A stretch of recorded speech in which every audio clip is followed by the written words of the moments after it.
the flatbed manager here at Combined Transport for any of you that didn't get to meet me or don't know me. So we get to use this time, this roundtable discussion. The way I like to look at it is exactly that it's a discussion. This isn't just something that is just me talking to you guys or giving some kind of speech or giving you the 10 points that we're looking for or anything like that. So I like to try to open it up, but first I will just go ahead and talk to you guys for a little bit. Just to give you a little bit of background on who I am, what I do here, and then after that, I'd like to kind of get a quick introduction from each of you too, so we can open up that, and then we'll go from there. So again, like I said, my name is Jake. I've been here for 17 years. I've been through a few different departments at Combined. I started out actually just working in our brokerage department, helping salespeople move their freight to partner carriers, and from there moved myself into a sales and dispatch job in flatbeds, where then I worked into my longest stint of my career so far, which was in the heavy haul department. I believe it was about 12 years in the heavy haul department before I was kind of started there doing sales, worked into a middle management type position under another manager there. And then more recently here within the last 5 years, I was given an opportunity to manage the flatbed department and see what we can do to try to just continue to grow that department and change it for the better. So that being said, a little bit about myself. I'm married, been married for 19 years, have 4 kids. Family's super important to me. I always try to keep that in mind as we're dealing in an industry where you guys are out on the road all the time, and want you guys to know that as important as my family is to me, I understand that for a lot of you guys it's the same for you, and we always try to be mindful of that specifically. So anyways, that's just kind of a brief background on myself, just to kind of give you where I come from in this company, where I come from in my personal life, and from there I'd kind of like to get to know each and every one of you, just maybe name, background, anything important that you'd like me to know about you before we kind of start talking. So I'll start with you because I know you. Dwayne Wadsworth. I'm from Lost River Valley in Idaho, and married, got 7 children, been married 42 years. Congratulations, that's awesome. And family is important to me. Okay. And so my purpose for being out here is to make enough money to pay my house off so that I can somehow look at retirement. Awesome. And in the flatbed division, hopefully that'll work for me, but if there's an opportunity to move up, make a little more money, I'll move into another division, so we'll see what happens. Yeah, absolutely. Russell Giles from Grove, Oklahoma. 48 years driving truck. Also National Guard 12 years. Oh wow, awesome. I'm married. I got a beautiful wife, wonderful person. I like to fish, I like to camp. I work hard. I try to do exactly as some people recommend I do, but I have been known to step out of line. And I like to joke with people. It keeps you thinking, but when you're out in the field out there, a lot of times you're by yourself and you're bored. Yeah. But working hard is one thing I do. Awesome. And I hope being here, I'm supposed to move up to the bigger trailers. I'm an RGN driver. You're starting as RGN, 2-axle RGN. Oh yeah. Great. And then hopefully be moving up to the bigger trailers. Awesome. Yeah, we can certainly talk about that as well. Yeah. So, Great. Oh, thank you for sharing. Yeah. How about you? My name's Nolan, driving for the refrigerator division. Just excited about all these miles they're offering the refrigerator division. Yeah. That's it. Chuck, I've been here since 2014. Prior to that, I was self-employed for 18 years, and I do equipment sales, crane operator, forklift instructor. So that's what I do. How about back there? John, 25 years transportation, been an owner-operator, lease operator, trainer. Just try to keep, one foot in front of the other and don't wiggle when I walk. Which division did you sign on for? Step deck. Oh, step deck, okay. A couple of heavy haul guys. Steve Groberg from Boston, Massachusetts. Trucking for about 29 years, mostly heavy haul, going into the flatbed division. Yep. Awesome. Jim Zimmy, the new yard manager.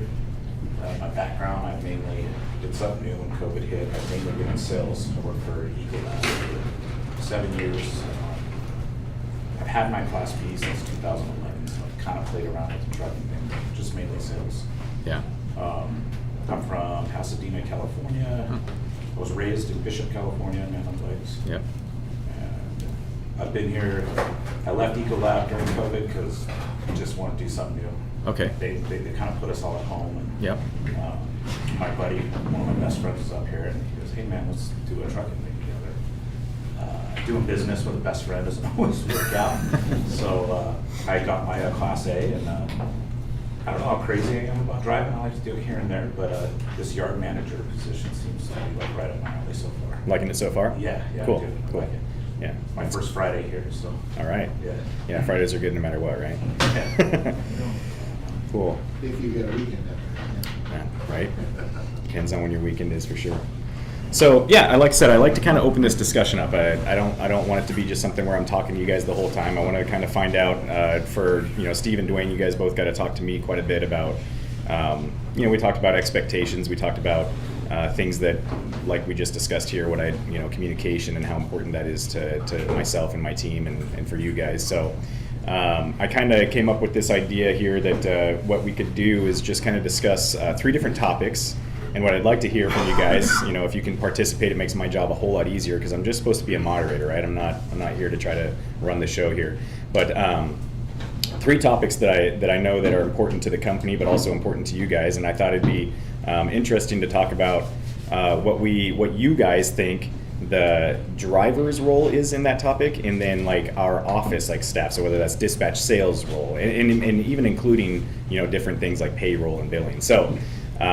Those topics we'll kind of run through one by one, but the first and foremost, I wanted to talk about, because we talk about this a lot. I think when I walked in here, you guys were watching Mike Card talk about safety.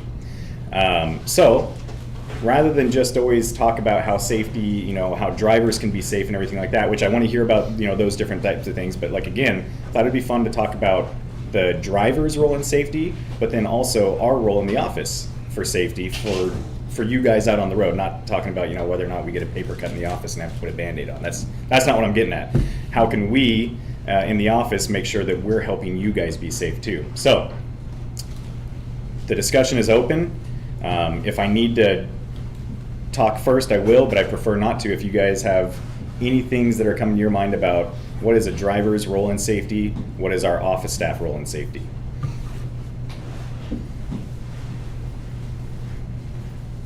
Don't everybody speak at once. Right? Safety is an attitude, and it starts with the individual. What was that? I'm sorry. What about attitude? Safety is an attitude. Safety is an attitude. Okay, sure. And it starts with the individual. Okay. We can't depend upon everybody else to be safe. We have to be responsible for our own safety Mm-hmm. as much as possible. Okay. Thank you for I feel sharing. It's very important to work together and protect each other. Because a lot of times, there's nobody else out there with you. Right. And if you got somebody out there, like another driver, it's always good to work together. Yeah. And I've noticed over the past several years that drivers are getting away from that. And you can walk over to help them. As soon as you turn back to let your truck do your job, they pull out and leave. Yeah. And the heat is extremely important to have somebody there with you. Right. Because you never know if you might have a heat stroke or Yep. fall off a piece of equipment. And it's just aggravating to see people will leave you out there like that. Yeah. I mean, you can be running out of water in the heat as well as everybody else does. You drink all of the water, fall through it. Next thing you know, you got nowhere to go to get more water. So what do? And you try to cool off. Right. And to me, it's very important that we work together, do the job, but, make everything easier on yourself instead of harder. Yeah. And I'm one of the kind, I'll make things hard on myself. Yeah. I really will. Yeah. And I'll pay the price for it. Put it that way. Right.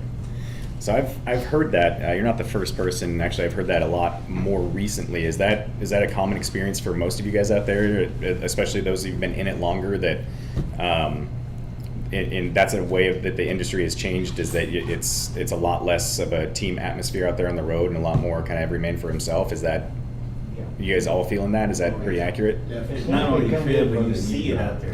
You see, Yeah. you see a driver struggling and nobody will stop and help. Yeah. It's obvious. Yeah. It's so obvious. You pull into a fuel line and the driver in front of you is taking this half-hour break on the fuel line. You know, those kind of things. That's just, that's attitude. Yeah. It's that I'm in this for me and me only, and heck with the rest of you guys. But no, the parking spaces too, they get outrageous where they block you in and you can't get out. You have to start knocking on doors to get people to wait till you can leave. That's getting pretty outrageous too. So Yeah. you gotta watch out for that. Where you park in a parking slot determines how fast you can get out of there. Yeah. Yeah, I don't know what it is either, but kind of to tag onto that, I feel like we have seen more parking lot incidents that aren't Combine's fault, people backing into us this year, than I think I've seen like over the last 5 years combined. And I don't know what the deal is there either, but I mean, I assume it just has to do with inexperienced drivers getting out there, maybe because of the driver shortage, bringing in people on the road that just aren't quite ready. But I know that we offer an extensive backing class, so hopefully you guys have been able to take advantage of A that. lot of companies just take people out off the street, you know, and hey, you want to make truck driver out of it, Yeah. and really don't give them the adequate training they need. Yeah. A lot of people say, well, it only takes a couple of weeks to learn to drive a truck. No, it don't. I mean, it takes a whole lot longer. Sure. Yeah, you can figure it out in a week or two. The But there's basics. so much you Yeah. got to do. I see where the companies are taking drivers that have just about 2 years' experience and putting them as instructors, and that shouldn't happen. Okay. You know, Yeah. you need somebody with at least 8 years' experience. Yeah. And That's a good point. Part you talking about truck stop. Yeah. Yeah, it's like an epidemic this year. And these guys will come in. Now, I was taught at a young age, the mirrors are my eyes. Do not stick my head out the door and look back, because you gotta keep what's over here in sight as well as over here. And I've watched so many young drivers come right out of school. What do? Back then, they lean out the door and look back. And that's not the way to do that. But they'll wind up hitting something Mm. or coming very close. Really close, yeah. So using your mirrors as your extra set of eyes is more important than leaning out that door. I've seen drivers fall out of trucks doing that. Yeah. Open up their door and be leaning out, bam, Yeah. in a big pothole. Yeah. Well, definitely something to be mindful of, and I mean, a lot of the times that's out of your guys' control because, like I said, most of the time the ones that I've been seeing come across are not our fault. It's just we're parked or we're, taking our breaks and people are just backing into us or rubbing up against us, and so be mindful of it, but be safe too, knowing that that's kind of out there, and that's that could affect you guys too, especially if you're outside of the truck. I mean, that's worrisome right there. So As an oversized hauler, we have a problem with, sometimes we gotta take up these two Right. parking spots. right. And people get mad at us and just cuss us out, threatening us, whatever. I'd sit there, whatever, talk to them like this. Right. Right. I'm where I'm, only place I can be. Yeah. I can't move because I'm either out of hours or it's after, dark. Yeah. 30 minutes forward, 30 minutes after. And I'm not gonna take the risk of moving that big load, around and trying to find another place just to accommodate you. Yeah. So, you have to make your mind, you wanna go somewhere else for what? Yep. Yeah. So in, Yeah, Chuck. In the case where people sometimes back into the front of our equipment, if you're parking your equipment and you're gonna go home for 2 days or what have you, there is a power shut-off button, but that also shuts off the camera. So if you can do the battery maintenance mode in your dash, the supervisors will show you how to do that. But the point is that if you do it that way, then our camera is always on. So if somebody hits us, we hopefully can see a license plate or something. But just something to think about. No, that's great. I appreciate that point. Yeah, those. Yeah, absolutely. If you have, tips or tricks, that's what we're wanting to do is, talk about these topics, hear about you guys' experiences and bring your experience into that discussion so that, we can all kind of gain something from it. I just learned that today, so that's cool. Thank you. Anybody have anything to talk about what maybe like office staff personnel like role in safety for you guys on the road? Let us hear it. Then now's your chance. One call doesn't, one call, they can call you just 5 minutes a day, that goes a long ways. A call for what? From somebody in the office calling us, hey, how's your day? Oh, yeah, just that a, goes a long way, because if we're not feeling right, Sure. Okay. I'm not gonna call somebody. That's I'm fair. gonna stay in bed because I don't feel good. Right. If I get a call, hey, I don't feel right, that goes a long way. Yeah, okay. Or just somebody, send you a message, say, hope you're having a safe day, keep it up. Okay. That'd be it. Yeah. How about you back there? I've had a number of brokers that I've interacted with, and I typically, when I start rolling in the morning, I'll just give them a heads up, hey, I'm leaving such and such. And then, later on, just before I pull in there, a lot of times I'll tell them I'm arriving at the receiver. Mm-hmm. And they seem to like that a lot. Yeah, absolutely. Steve? Just have the permits ready, proper permits, don't force the driver to do something that he can't do, Oh, yeah. Get proper Yeah. cars and stuff like that. Yeah, very valid point. Yeah, for you heavy haul guys, obviously an important role for both, that's actually sales dispatch and our in-house permit team. Like, planning ahead is obviously part of the driver's role, but it's absolutely still part of our role too, and trying to make sure that we can keep you rolling on legal routes, making sure that you have, the proper escorts, and that's just a policy of ours too. If the load is 12-1 wide and you guys call it in as 12-1 wide and there's a tape measurement at 12-1 wide, well, that's going to need a pilot car, right? We want to make sure that, and there's so many reasons for that, not just because we don't want people to get tickets, but because it does come into that safety factor of whether or not you can see behind the load, whether or not you're comfortable driving on some of the narrow streets that you guys might be driving down. I was talking to, I can't remember if it was you two or somebody else in my office today, but or this week, but we were talking about, I just made a trip down to LA for a sales trip down there, and man, I massive respect for you guys having to drive through that mess, because I lasted about 20 minutes without losing my temper. So that is a big key, and I know for you guys to be able to kind of stay calm and collected while you're dealing with that. So On that 405 too. Oof. Don't miss that. Yeah. Traffic's nothing. For the drivers, see what really happens. Yeah, no, it's honestly it's a good thing for us to be out there and meet some of these customers and shippers and receivers that you guys deliver to, because it gives us good perspective of what you're up against. We have this customer in Southern California, and I dropped by there, and it was the shipping location was the same as the customer that we talked to on the phone, and holy smokes, I pull in and it's like this dirt road up against the railroad tracks, and I said, do the drivers come in the same way I just came in, or is there a different route? Like, there's a different route, right? And they're like, no, that's where they come in. I was like, all right, so how do they get out of here? And she says there's just enough room to get turned back around. So no, it is a good perspective. It is a team. That's how we can really keep that team atmosphere built in here, is that, I've never driven truck, okay? Everything that I've learned from trucking has come from either, my managers, but more from you guys. Like, and so I hope that you guys understand, like, in that, I understand that while I've never done it physically, while I've never had to be out there on the road, like, what I've learned and the experience I bring in now has actually been taught because I've taken the time to listen to some of your experiences, some of your tips and tricks. And when you help other drivers out, and then that driver says, hey, this person showed me this, and it works, like, we retain those things. Heavy haul, I've been out, I see how the trailers work. We want to know how that functions. We want to know what you guys are up against when you're loading RGNs and dropping the neck and driving it on. And I mean, not only are you guys truck drivers, but now you're also equipment.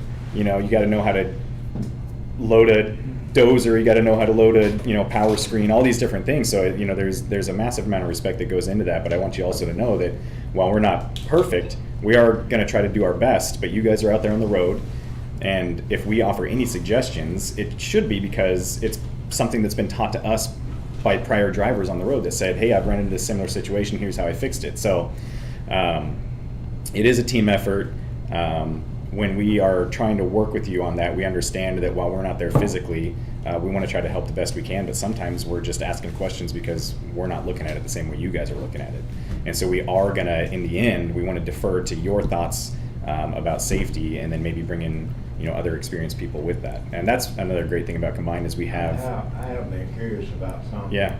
Some companies, you would have to call the company to operate a piece of equipment. Mm. You know, it'd be on like a dozer, grader, Yeah. whatever.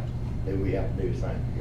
No, our policy is, unless the customer themselves are like no touch, which we have a few that won't let the drivers drive it onto the trailer.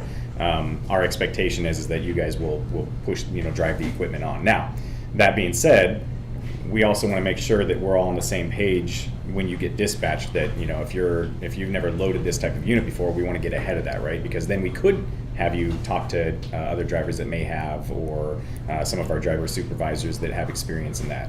I know the newer graders Mhm. and bulldozers, Yeah, they're taking away steering wheel, taking Yeah. away putting in joysticks. Yep. Mhm. Yep. Some of them are voice activated remote control. Wow. I ran up with one motivator where you actually talk to them Yeah. and told it what to do. Yeah. How do you learn how to operate it? Yeah, well, You know and- it's very- And the hope would be that I our can operate customers. older stuff, but Yeah. new stuff. Yeah. So it takes a little bit more training. It sure does, yeah. Yeah, I've had one of the screens that, or I talked to a driver about one of the scariest loads that he ever put on one of our multi-axles was a customer that has tracked screens. And he was explaining, and he says this is just the way it is every time the customer, we had a really good relationship with them. He was telling us about it too, and we've seen a couple on site. I saw a couple of them actually get loaded, so I knew what they were talking about. But, you're on this really long track screen, and you're driving up the ramp, but at some point, there's a fulcrum. And then so the way that you guys have to do this is you're driving up, and then at some point this thing just goes boom and slams down. And yeah, no, we understand that there's odd things out there that don't. That's why loading up a track, especially with top ramps out here, Mhm. it's fun. You get up there to it, and a lot of guys won't stand the boom up forward, they kept keep the weight down. Yeah, Well, a lot of guys will turn around, have it in the back, and as they go up, they use that boom to actually keep it coming down. Oh, yeah. Once you're at a certain point, you can't see the back of that Right, you can't motor see it, to exactly. know if you're straight or not. yep. Yep, which is why, spotters are important when you're loading that kind of stuff. What if you can't find But if you can't find one, that's a good question. We've had, there's the simple stuff that you guys are probably really comfortable hauling, but we've had other instances too where it is a really awkward unit or really hard to guide on, and we try to make sure that another driver can be in the area if there's no customer that can be in the area. So different things that we can do that we can practice to try to help keep each other safe and you guys safe out on the road there. Yeah, So I've had customers drive dump truck to my trailer, jump out of it, wouldn't say a word, and walk straight on. I didn't know how to operate. yeah. So now I gotta figure out how to crank it, I gotta figure out how to get it geared, Yeah. how to unlock the switch, oscillator, and then I gotta figure out how straight am I to get on my trailer. Yeah. And when nobody to guide you, it's so scary, people until you actually come down and see. Right, the and back. see it, yeah. No, I hear you. Any other, yeah, go ahead. I think there's a disconnect between all companies and truck drivers in one respect, especially if you're having to tarp loads and stuff, and I've already even heard it here. It's like, well, they all expect you to knock out 500 miles a day. Well, get out there in 100+ degrees of heat and run 3 tarps if you have to, and get that all secured. By the time you're done with that, you're hungry. Yeah. So then you get yourself a bite to eat, and away you go. Well, you're not always gonna get 500 miles on those days, and especially if you're dealing with a Friday through Chicago or, somewhere. Southern California. Somewhere else that's got dense traffic, and I don't know why it is, but I have yet to meet a company that seems to get that, because they've always got, you know, this idea that you should have been further up the road than you could have been. Well, get ready to meet that company. Your name again? John? John. So I know you weren't in my office, but Steve and Dwayne can attest to what I talk to them about and what I talk to every single one of the new drivers that joins my team about is our expectation for miles on a daily basis and miles on an unload reload basis. So this is where communication is going to come in really handy with you guys. We're not perfect.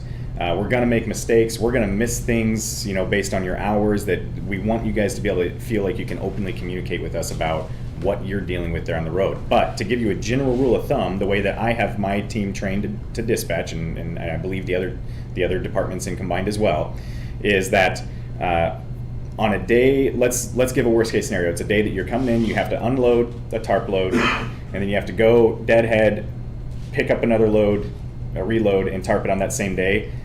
My general rule of thumb is that I'm not going to expect miles on that day. Now, some people are going to look at me crazy right now and say, like, you got to be kidding me, like 0 miles. Well, I'm just telling you the way that we try to plan, but I'm not saying that it's the only way we can plan.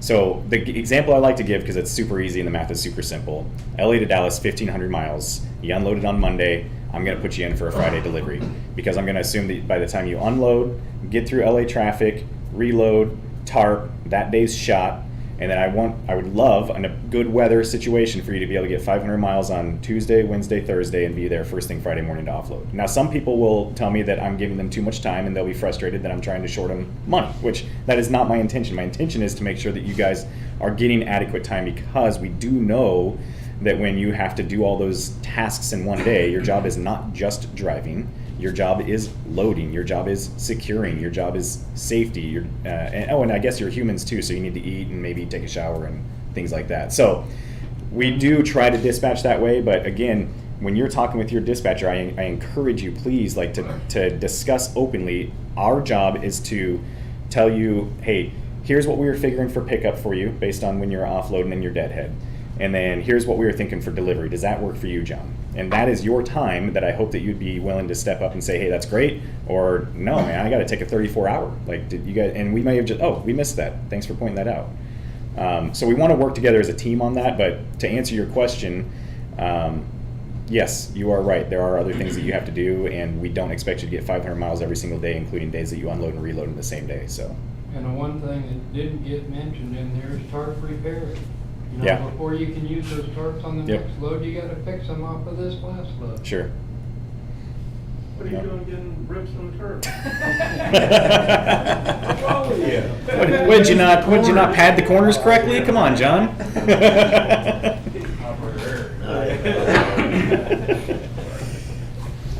Cool. All right. So the next topic I wanted to talk about was driver responsibility and office personnel responsibility. And I'm going to say this in one word, but it's going to have two meanings. I'm going to say profitability, but I mean profitability for you guys as a driver, but then also how that translates to profitability for the company, because clearly we want the company to be profitable, otherwise none of us have jobs. So what are driver responsibilities and office responsibilities for profitability for you guys? Time management. Time management on your Really, part, really. driver's part? Yeah. Okay. Yeah, real good. Good example, or just in general? No, you just either, if some people are like Monday through Friday, they'll run their clock out and then they'll do 34 on the weekend. Yeah, that's fine. Sure. Me, I like to manage my time, so if there is a chance I can pick up an extra load on the weekend, I have the time. Yeah. You know, but that's my time. Mhm. I have to adjust to that.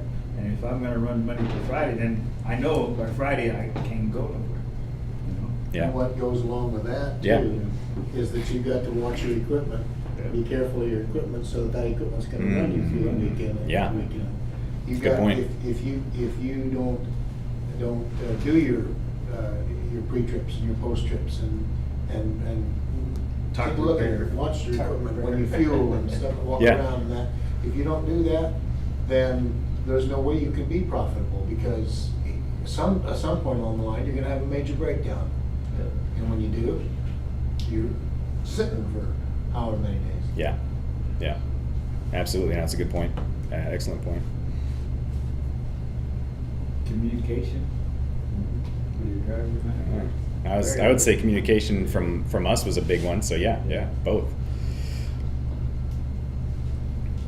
Anybody else? The one thing that I tell people usually on Tuesday is,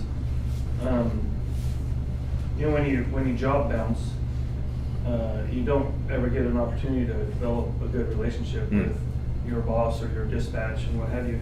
Maybe you're the type of person who likes to drive at night, or you're the person who likes to drive during the day. Those kind of things, if you communicate that, then you're going to be a better performer and therefore make you money and make us money. I like to drive at night. If I can drive only at night, I'd be happy about it. So, you know, but you gotta communicate that. Yeah, no, that's a big, yeah, it's a good point. I'm a morning person, night person.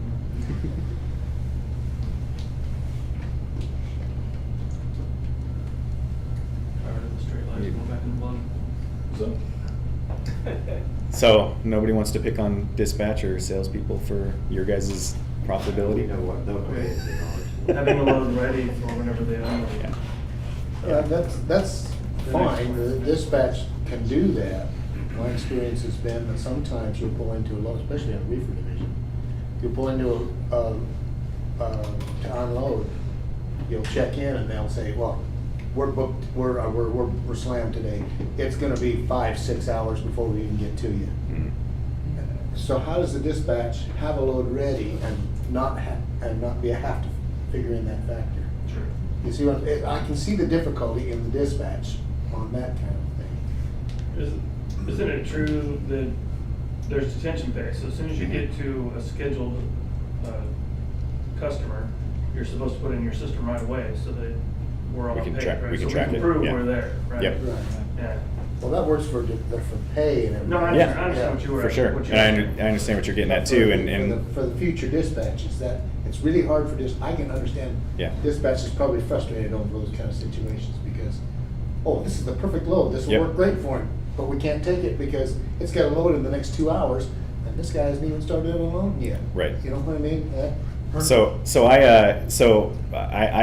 tell you guys, I tend to try to operate as an optimist in the trucking industry, which may be like an oxymoron, but the way that, and I appreciate that, and it is a struggle, but you know, the point is that the same thing that I would ask of the drivers is that we try to focus on the best case scenario and not necessarily the worst case scenario. So when my team is looking and you know, you have an offload appointment scheduled that we've called ahead on, and we've, again, part of our responsibility to make sure that we can keep you profitable is that we've made our appointments so that you're not sitting there Right. and, oh, whoops, no appointment today, sorry for your luck. Like, no, that's our job to make sure that you can make money, but then it also makes sure that the company is profitable too, right? So we don't have those kind of mishaps. But let's just say in a perfect world, dispatcher's done their job correctly, they've called, they've made the offload appointment, you get there at 8. I want that dispatch team, my expectation of them is that they pick a load that offers enough reasonable time for offload, assuming in a perfect world, and deadhead, because we want to make sure that you're out there, you're busting your butt, you're doing your job, you got there on time, right? So the least we can do is at least say, okay, you know, if Dwayne's doing his part to get there on time, then we need to do our part to try to plan the best reload possible for him. And sometimes that may not be reloading the same day like we talked about, right? Because it depends. If it's a 2 o'clock afternoon appointment and it's 200 miles to the next reload, we're probably just going to try to plan something for you the next morning so that you can just, you know, take your time and get there and get your hours back. But, you know, if you have an 8 o'clock offload appointment and we have reason to believe that under normal circumstances this customer offloads pretty quick, well, we should plan accordingly. Now, we may have those customers that we historically have 5-hour wait times, and again, that's also dispatch's job to know that, you know. So we hold them at a pretty high standard. One of the things that we pride ourselves in is we want to be experts with our customers. We want to know their schedules, we want to know their tendencies, know their habits, know their product, so that we can help assist them, but also help assist you guys while you're out on the road. So you're absolutely 100% right that sometimes it's trucking, sometimes it is trucking, and things can go wrong.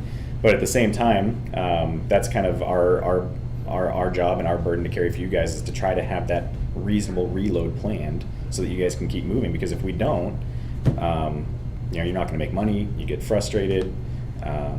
You know, you start looking elsewhere. When if we were doing our job correctly, the goal would be to get you a ton of miles and keep you moving. So I talked with both of you guys about it, but for anybody that we have a sheet of paper, we have a report that we go through every single morning, and we talk about you guys every single morning by name, down the list, and we say, what's the next plan for this person? What's the next plan for this person? We see as soon as you get dispatched in Portland and you're heading to LA, and you're picking up Monday and planning on delivering, whatever it is, Wednesday or Thursday, depending on the timing. We want to be planning that load ahead of time so that by the time you get offloaded, you have a direction. Are we human? Do we fail? Yes. Can we always do that depending on the market? No, but that's the goal. And what we want you guys to understand is that we do our best to try to plan those days ahead of time. And then, yeah, stuff goes wrong. You guys take 5 hours to not you guys, but the customer takes 5 hours to offload you guys, and we got to go to a plan B. So that would be where we just ask for a little bit of grace from you guys and a little bit of understanding that we may have had something that was going to work and now it doesn't, so we're scrambling to find something else. So, I talk a lot about giving grace and receiving grace, right? It's as much as you give, you'll get. This idea that I always want to assume that I want to assume the best in people, and I want the best assumed about me. So when something goes wrong on the road, you should never hear from myself or my team, why did you do that? What are you thinking? No, the questions should be like, hey, is everything all right? I see that you're behind. Did you have a breakdown? Are you okay? Are you being safe? Those are the kind of assumptions that I want to have about the drivers, that you're out there doing your best to, and you're working your butt off and you're in the heat and you're tarping loads. So the only thing I would ask is that if we give, if I have my team giving that type of attitude towards you guys, that, if something gets screwed up on the dispatch side, that it wasn't intentional, but we're human too, and we make errors, and we're going to try to make it right for you guys. So Something to piggyback off safety there. Yeah. Along with the company relationships and the driver relationships, it's about just making sure that the equipment gets serviced on a regular basis. I'm sure that it's all planned and taken care of for when to bring it in for standard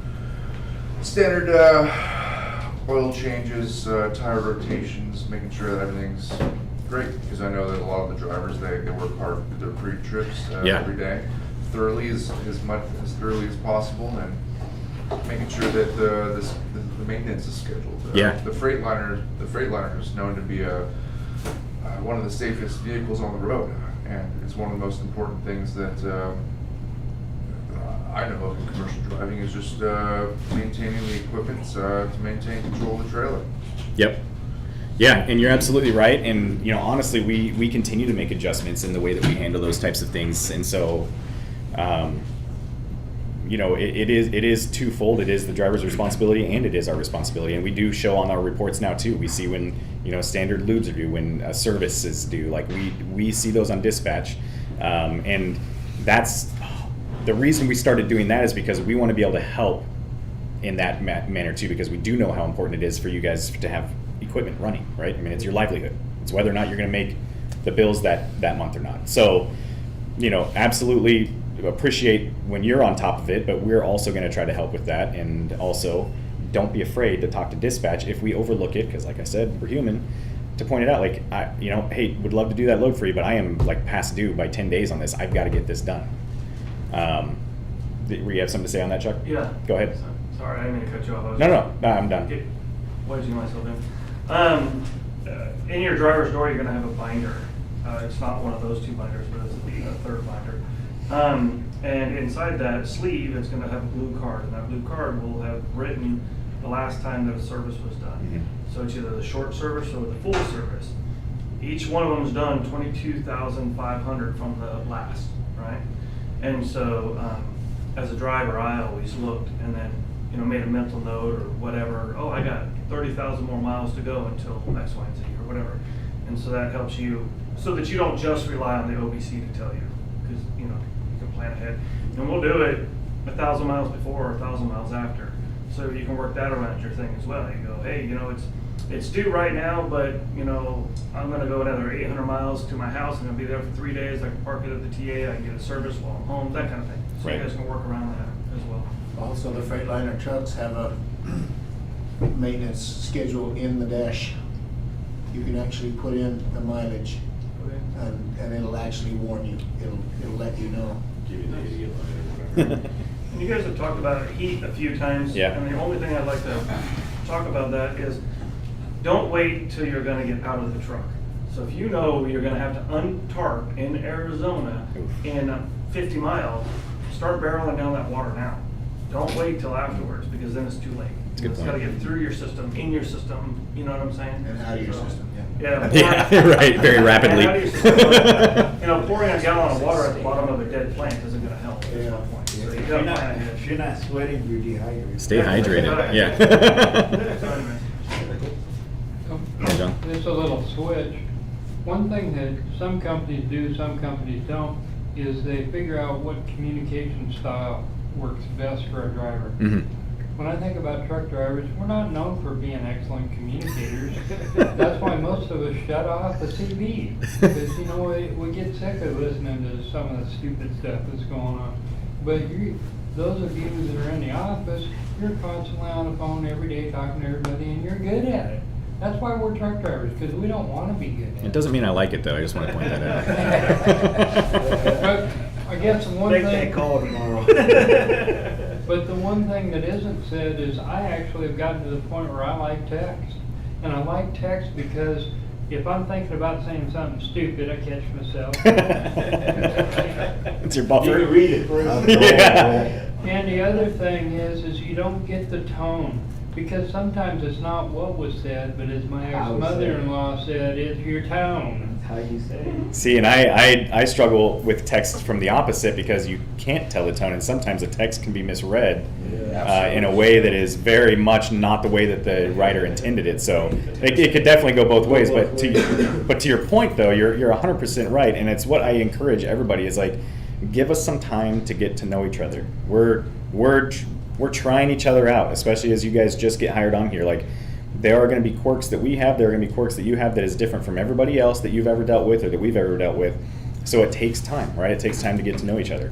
It takes time to understand, you know, whether or not you're driving at daytime or nighttime. And, you know, a dispatcher may come in and, you know, think like this driver didn't drive at all yesterday. What's going on? Well, they've just now taken off or something, and they're going to drive through the night or whatever it may look like. So, you know, so much of this goes into kind of the last category, which, the other thing, I'm sorry, one more thing that I was going to say about both of our rules in making you guys profitable and the company profitable is just something to think about. Your time off schedules. Your time off schedules are your time off schedules. I think that we've made that very clear here at Combined Transport. You've earned it, you deserve it, and unless you're flexible, we don't mess with it. So that being said, there are ways to make sure that we're trying to do the best we can for you, because that's our job, right? Our job in this office is to do a couple of things, is make sure that we get you home on time, make sure that we make you money, and sometimes those things conflict. But knowing what's important to you guys and being open with that about dispatch is going to help a lot, because if it's important date, like an anniversary or a kid's birthday or a wife's birthday or whatever it might be, anniversary, those are important dates, and you have every right to be firm about, no, I need to be home on this day, and this is why. Now, if there's dates where it's a little bit more flexible, it's just, hey, I've been out for 4 weeks, I'm looking for my 4 days off, but 1 or 2 days isn't really going to mess anything up. Well, that 1 or 2 days might be the difference between whether we can put you on a 2,500-mile run and get you back in time, or if you're not flexible with it, where we're saying, okay, well, we're, you know, if there's no flexibility here, we're not going to do that because we want to make sure we keep you closer, and it might be, you know, a few short runs in the meantime until your time off comes up. Not because we're punishing you, but because we will not push you out of your time off if you don't want us to. So that affects you guys, though, because it's going to affect your bottom line and how many miles you can make. So those open discussions are super important. And then also, as you get to know Combined and each department in Combined, you know, flatbedders, you're going to understand very quickly that we don't do a ton of weekend offload and reload. So that's often, unless you're driving through the weekend, that's going to be downtime. So when you plan, if you can, again, sometimes it doesn't work because of doctor's appointments or spouses' schedules, but if you can, it makes a lot of sense to try to include your time off with a weekend, and not start it on Sunday to where we're, okay, well, the best I can do then is you're going to offload on Friday, so then you're Friday, Saturday, and then time off starts Sunday. Now again, I want to reiterate, your time off is your time off. If you want 6 days instead of 4 days, talk to your dispatcher, talk to your team, talk to the manager, myself. We're going to work with you. But if your intention is, hey, I just want 4 days off and I want to hit the road back again, well, probably don't, you know, start your time off on a Monday, because we're just going to have to get you offloaded on Friday and then Saturday and Sunday are dead days, and then your time off starts Monday, Tuesday, Wednesday, Thursday. I'm just saying it can be the difference of whether or not you guys get the exact time off you want, or if you get a little extra time unwanted. So be aware of that. Blackwell, probably a totally different bear. You guys unload all hours of the night and day and weekends and holidays and different types of stuff that we don't really deal with in flatbed. And heavy haul, it can be a totally different experience too, because all of it depends on weekend travel, right? Whether or not you can even go through New Mexico and Arizona at whatever width you're at. And so we understand those things. Weather conditions, yeah. You know, if you're gonna get shut down due to high winds or whatever. So just something to think about. Both of us play a role in that, I guess, is what I was wanting to get at, is that. And then so last but not least, the thing that kind of binds all these things together that I always like to talk about is communication being that third thing that I wanted to discuss, and our role in that and your role in that. So I'll open that up and then we'll talk about it and finish up.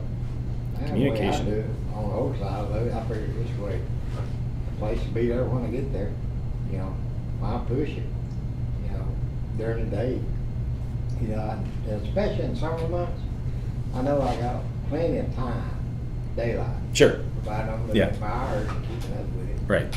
And then, winter time, then I know I better start pushing it, because I got to fight with short days, short Yeah. and long Curfews nights. that you're gonna run into earlier. Yep. Mhm. It really aggravates you sometimes when you can't make no more than 250 miles in a day. Yeah. All because it may be snowing, sleeting. Right. Whatever, and, you know, maybe a bad accident, and you're just trying to get somewhere safe, and Yeah. it just makes it aggravating a lot of times. That's the reason I like unloading out in the country Yeah. and way out of the big cities. Yeah. Yeah. Well, I think that we've covered a lot of it. Yeah. Issues with communication Yep. already. I think that's the point, is our relationship with our dispatcher and our relationship with the office staff is gonna depend on what goes on the road, basically. Yeah. And we covered a lot of that already, and that's, Yep. we've got to be able to get ahold of you guys when we call. Yep. And so- Agreed. Agreed. I thought of something. Yeah. I often see emails go back and forth about a driver that has scheduled, I don't know, their AC isn't working, so they have it in the shop. And then, the shop will email and say, yep, the truck is out, driver's ready to go. And then we're like, well, now the driver's saying that the bunk light isn't working and his passenger seat rattles. Well, he didn't tell us, right? So when there's the little things, maybe either put it in your cell phone as a note or write it down, so that when there is a big thing, or you're in the yard, so you don't want to stop at the TA for a rattling seat, but when you're in the yard, then you give them the whole list. You know what I mean? I just see those emails every week. It's Yeah. kinda, yeah. I have many times come in to a shop and forgotten what's going on in the truck because my mind is on other things, Yeah. getting home or something like that, and I've forgotten. And then I go back out there and I go, dang, I should have mentioned that. And then you're another half day down or whatever it is. Yeah. So, yeah, anyways. Right. All No. communication. Communication is a big part, especially between, you know, you, your family, and the company. Yep. And anything that goes on with us drivers, and say, dispatcher gets worried about the driver and you can't get hold of him for some reason. Just had that incident happen. Yeah. Usually, probably could call like his spouse and Mhm. say, have you heard from your husband? Right. Is he okay? And usually, the wife would be a calm state, and she would say yes or no. Yeah. And just, if you call, please have to call me, if you will. Yep. We're working on something for you. But companies don't like to do that for some unknown reason. But I always felt like that if you're gonna communicate, make it a circle. Yeah. Keep everybody in the loop. Yep. Don't just work half the loop, then work in the middle. Right. Keep coming around. Yeah. Until problems are solved. It could be that maybe he didn't turn his battery back on his truck. Right. No power to the units. His phone failed to operate. Yep. And it's a time then to get a little bit concerned about what's going on. And sometimes you may have to call law enforcement and say, I got a driver that's supposed to be at this location. Could you go out and check on him, send somebody out there? Yep. And 9 times out of 10, they'll do it Yeah. to make sure you're okay. Yeah. Because when each and every one of us, it don't matter if you're full boxes, three boxes, flatbed, whatever. Majority of the time you are alone. Yep. You never know when somebody's gonna slip up behind you, hit you in the head, and how long you gonna be laying down on that ground. And when people usually find you, it's too late. Mhm. So every few hours, it's really important to check and see what's going on. Yeah. And if that can be done, I mean, it don't have to be an emergency, Right. just a courtesy call, so to speak. Yeah, we, we've had a recent scenario where, we had a driver that we lost contact with, and, we do, for multiple reasons, want to make sure that, the driver is okay. And I want to say, Chuck, like, that we ended up, one of the things that we had to do because we couldn't get anybody there close enough is I think we deadheaded a driver like 200 miles to go check on this driver. I don't know about that particular case, but I personally have done Yeah. 10 or 15 wellness checks. Yeah. Either with my personal vehicle going wherever it might be, or exactly, because in the main office, you see that big TV that shows all the dots, right? And so they have the ability to say, well, there's another driver coming up I-5 right now, they'll be Close there in by. 20 minutes, Yeah. let's ask them to stop in or whatever. Yep. And so Yeah. we've definitely done all those kind of things. Yeah, absolutely something that we want to do, and just that communication factor is what, again, I can't stress it enough, because I do think that 99% of our problems can be solved just by better communication on both of our sides. If you guys are scheduled for a Friday delivery and you're just killing it and you're making good miles and didn't have a problem getting reloaded, and you think you're going to be Thursday, it will only help. It'll only help you if you call dispatch. Now, like I said, we talk about you guys in the morning. We can see your GPS tracking, and we can try to make some assumptions, but you guys know what assumptions do. So when we have a driver going out of their way and calling and saying, hey, I know that you guys have me in for Friday, but I'm going to make Thursday, and it's going to be like midday, I think I could get reloaded. It's only going to help all of us, right? So communication on that level, communication on just letting us know how you're doing on the road. If you are feeling fatigued, if you are feeling tired, like we'd rather talk to you about it on the phone and discuss options right then and there than have you feel like you don't have that avenue to talk to us and put yourselves and anybody else in danger. So communication is key, not just for making sure that you guys stay running, but also making sure that you guys stay safe. And that's why I wanted to just kind of wrap it up with that. My biggest problem is, in communication wise, when I'm out loading or unloading, Yep. my phone stays in the truck. Sure, I don't yeah. have no other way. Yeah, and a lot of drivers are like that. Yep. Until I get back in that truck and I look at it and see who's called Mhm. and who ain't. And then I can make the call and say, hey, look, you called me about 5 minutes ago, I was out working. Yep. Because phone's a big distraction to me. Sure. I hate hearing a ring telephone and me trying to pull a chain, and then all of a sudden it rings and I'm trying to do this. Stop what you're doing. Stop Yeah. what, I get gotta that. stop. Yep. And I'm already in the middle of it. Yeah. So I just leave my phone in the truck. It might be a bad habit. No, I have multiple drivers to do that. I understand it completely. So then, yeah, and the thing is okay, we're trying to reach you, but you're working. You're working. Okay, you're working. So then you call us when you have a minute and you're not. And then, if it is an emergency, then we would figure something. But generally speaking, that's not going to be the case. We just have a question for you, or we want to talk about scheduling. Yeah. Yeah. So, and we have multiple ways of trying to communicate with you guys. We'll try multiple ways before it ever escalates like really far. We'll try phone calls. We'll send a message to your computer on your truck. Yeah. Yeah, sometimes you get to the customer and they're already having a bad day. They're gonna get mad at you. They're gonna, make you get under your skin. All you gotta do is just tell them, have a nice day, walk away. Call dispatch. Hey, this customer is cussing at me. Yeah. Ain't no need for you to get in confrontation with the customer either. Yeah. It's gonna happen. And if they tell you, oh yeah, because of you, we're not gonna load you until 4 hours from now. Just tell that. It's all right. See you in 4 hours.